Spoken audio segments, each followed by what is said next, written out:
Morning everyone, it's the 28th of June and it's 8 a.m.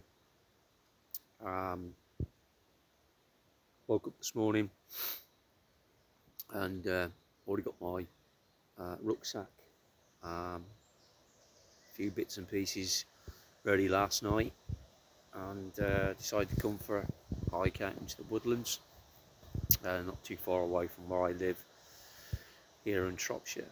I'm not going to stay too long in the woods this morning.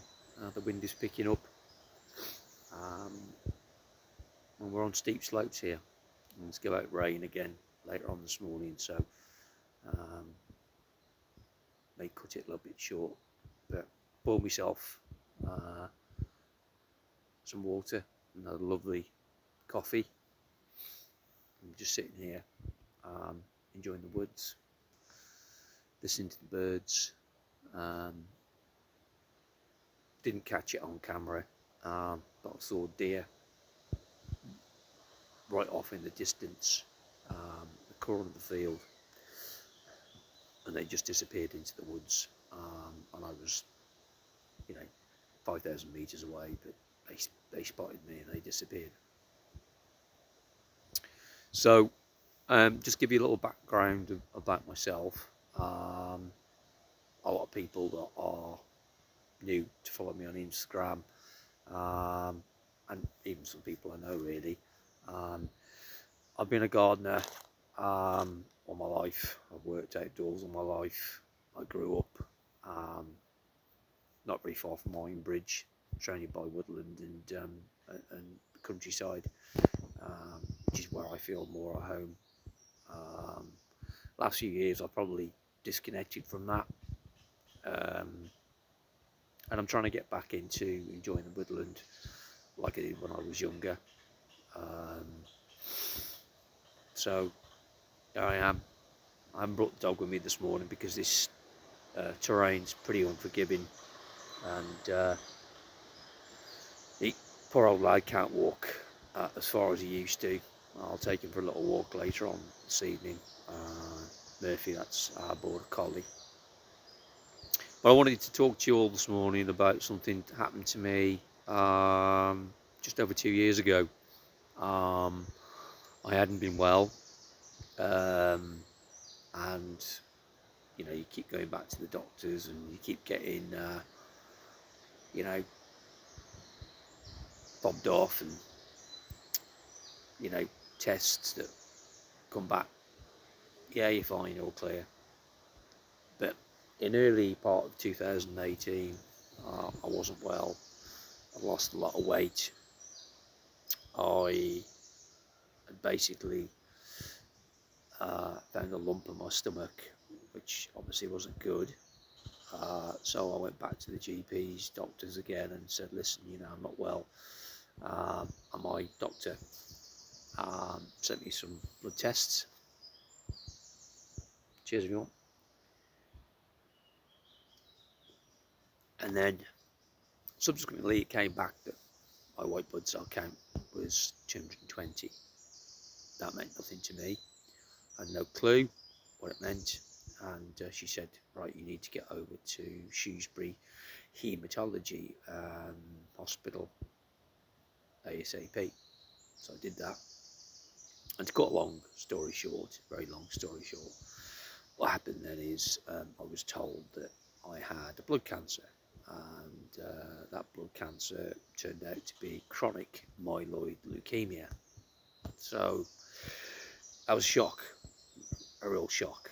The lump on my stomach was my spleen, and apparently as part of your body's natural defences, the white blood cells congregate in your spleen to help fight any kind of infection or foreign body or whatever. And in this case, it was a blood cancer. So again, a long story very short. I was told from the beginning that it was a treatable, but not necessarily curable. Now, I took that on board, from day one. Although I wasn't very well, first lot of drugs they put me on gave me severe leg pain. Then I had a hematoma, bleed in my hip, through a bone marrow biopsy that they gave me as part of the tests. So yeah, in the early days of my diagnosis, I wasn't well at all and could hardly walk, and like I said, lost a lot of weight. So then it got to the stage where, you know, I was at home, I couldn't work, I was too ill.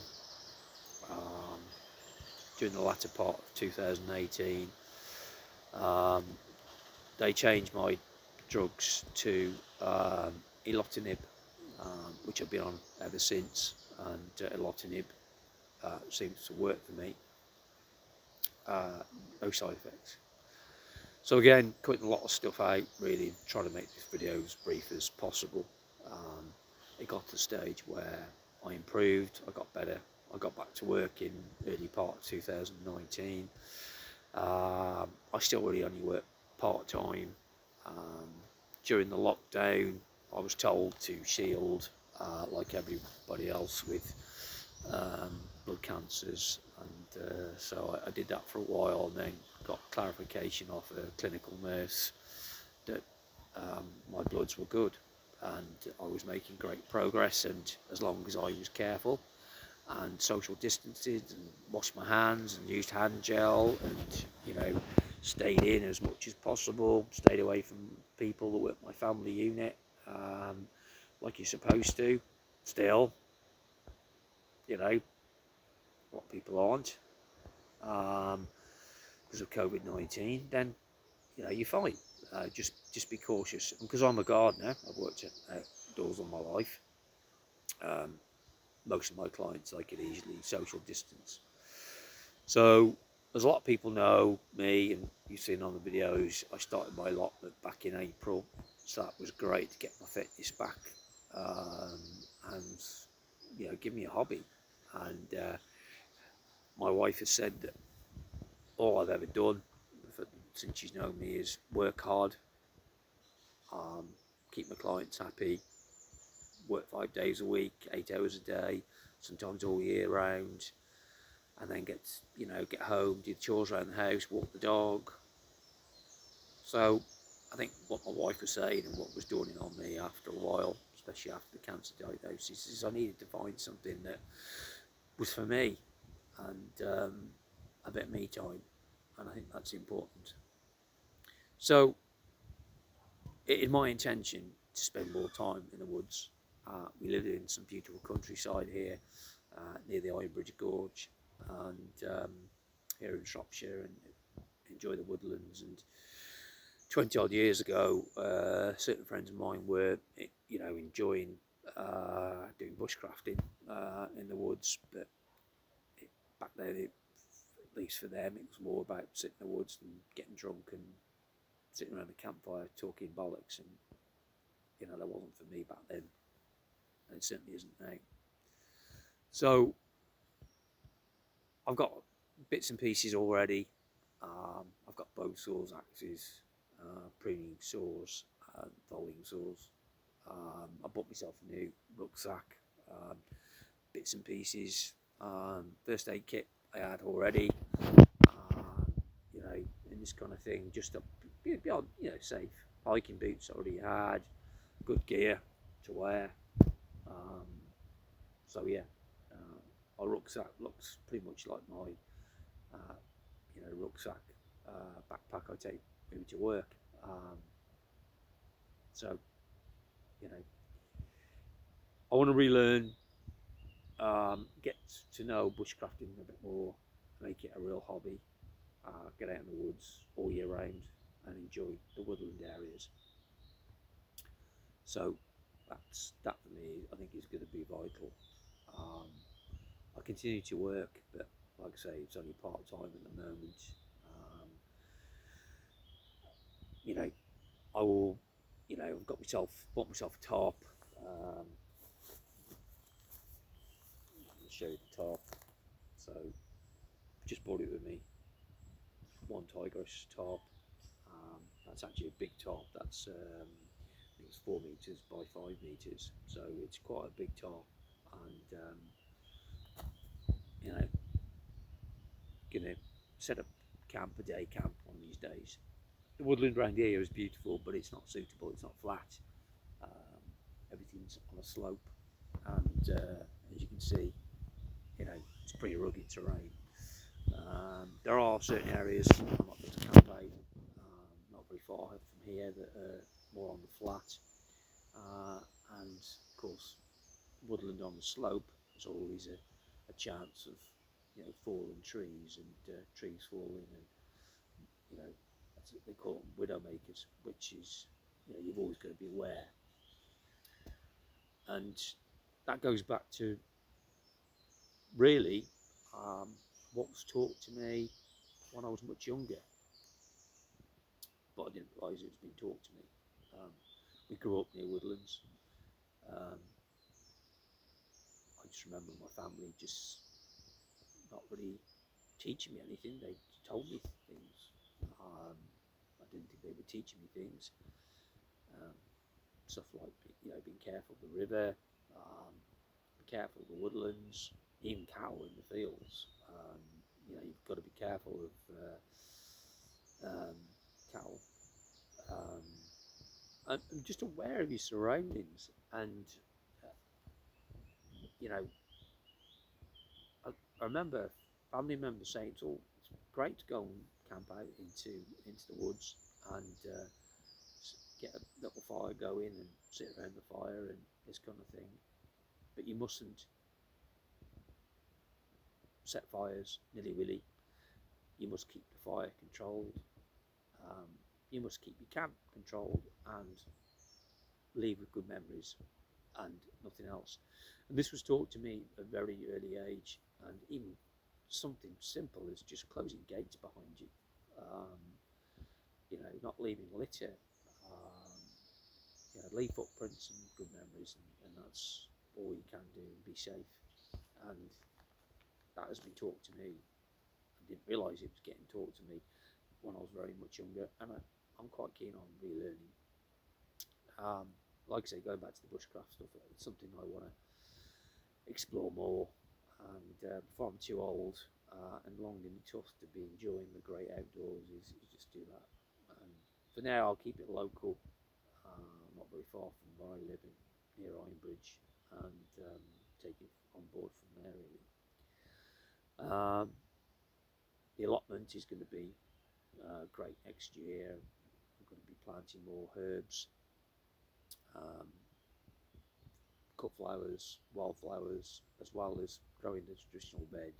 I want it to be a multi-purpose allotment. The herbs you want to grow, you know, to use, and of course, there's always attracting the butterflies and the bees. My dwarf beans are obviously in full flower at the moment, and it's lovely to see the bees buzzing around them, and the allotment's just so peaceful in the evening, and go up there in the evening with water, and it's just really, really peaceful. And I think, in essence, that is what is needed for me.